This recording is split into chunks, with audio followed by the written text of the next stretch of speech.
താനും ലാലും ഒന്നിച്ച ദശരഥം എന്ന സിനിമയുടെ രണ്ടാം ഭാഗം ചെയ്യാൻ തനിക്ക് വലിയ ആഗ്രഹമുണ്ട്. സിബി മലയിലിന്റെ വാക്കുകളായിരുന്നു ഇത്. ഈയിടെ തുടർച്ചയായി മോഹൻലാൽ ചെയ്യുന്ന സിനിമകളെല്ലാം കനത്ത പരാജയ സിനിമകളാണ്. കഴിഞ്ഞ 5 വർഷങ്ങൾക്കിടെ മോഹൻലാലിന്റേതായി ഇറങ്ങിയ സിനിമകളിൽ ലൂസിഫർ, ദൃശ്യം 2, നേര്, മലൈക്കോട്ടെ വാലിബൻ എന്നിവ ഒഴിച്ചാൽ ബാക്കിയുള്ളവയെല്ലാം അൾട്ടിമേറ്റ് ഫ്ലോപ്പുകളായിരുന്നു.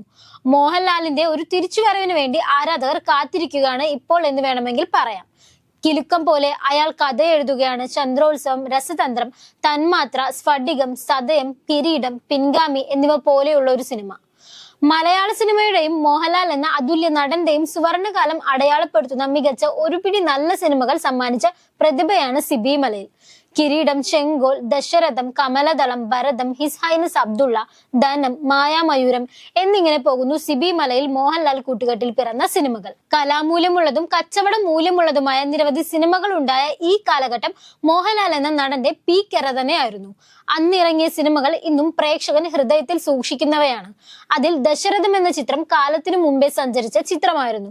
ഒരു അഭിമുഖത്തിൽ തന്റെ കരിയറിലെ വലിയൊരു ആഗ്രഹത്തെക്കുറിച്ച് സിബി മലയിൽ പങ്കുവച്ചിരുന്നു.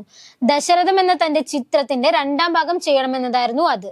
അതിനെ തുടർന്ന് മോഹൻലാലിനെ കുറിച്ചും അദ്ദേഹം അഭിമുഖത്തിൽ സംസാരിച്ചു. തന്റെ ദശരഥം എന്ന ചിത്രത്തിന്റെ രണ്ടാം ഭാഗത്തിന്റെ കഥ കൊത്ത് എന്ന സിനിമയുടെ തിരക്കഥാകൃത്ത് ഹേമന്ത് കുമാർ തനിക്ക് ഇഷ്ടമാകുന്ന വിധത്തിൽ തയ്യാറാക്കിയിരുന്നു.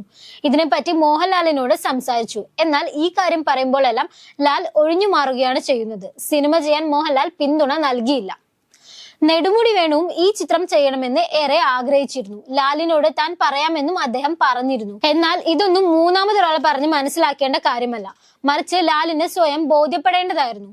താൻ അതിന് ശ്രമങ്ങൾ നടത്തിയിരുന്നു എന്നും സിബി മലയിൽ പറഞ്ഞു. തന്റെ കരിയറിലെ ഏറ്റവും വലിയ നിരാശയും നഷ്ടവുമാണ് ദശരഥം രണ്ടാം ഭാഗം നടക്കാതെ പോയത്.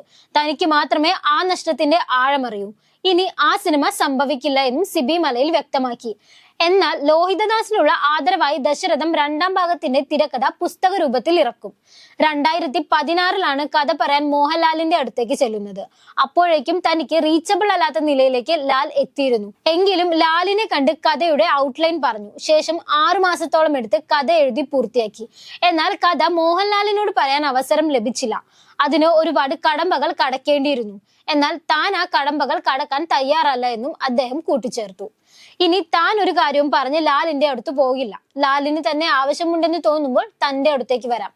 ആവശ്യമുണ്ടാകില്ലെന്നറിയാം. താൻ അത് പ്രതീക്ഷിക്കുന്നുമില്ല.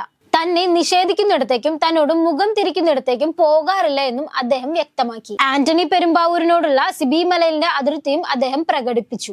ആന്റണി പെരുമ്പാവൂരിനെ സമീപിക്കാൻ തനിക്ക് താല്പര്യമില്ല. ഇവരൊക്കെയാണോ തന്റെ സിനിമയിൽ തീരുമാനമെടുക്കുന്നത് എന്നും സിബി മലയിൽ ചോദിക്കുന്നു. ഈ വിമർശനത്തിൽ കഴമ്പുണ്ടെന്ന് ഇപ്പോൾ ആരാധകർക്കും തോന്നുന്നുണ്ട്. തുടരെ തുടരെ ഹിറ്റടിച്ച് മമ്മൂട്ടി തന്റെ കരിയറിന്റെ പീക്കിൽ എത്തി നിൽക്കുന്നു. എന്നാലോ മോഹൻലാൽ തുടരെ ഫ്ലോപ്പുകൾക്ക് പിന്നാലെ മാത്രം പോകുന്നു. മോഹൻലാലിന്റെ ഈ സിനിമാ തെരഞ്ഞെടുപ്പിൽ ആരാധകർ കടുത്ത നിരാശയിലാണ്. മോഹൻലാൽ ഇനിയെങ്കിലും ട്രാക്ക് മാറ്റിപ്പിടിച്ച് പഴയതുപോലെ സിനിമയിൽ സജീവമായ മതിയാകും. ഇത് തന്നെയാണ് ആരാധകരുടെ ഏറ്റവും വലിയ ആഗ്രഹം. 2025 അത്തരത്തിലൊരു വർഷമാകുമെന്ന് പ്രതീക്ഷിക്കുന്നു.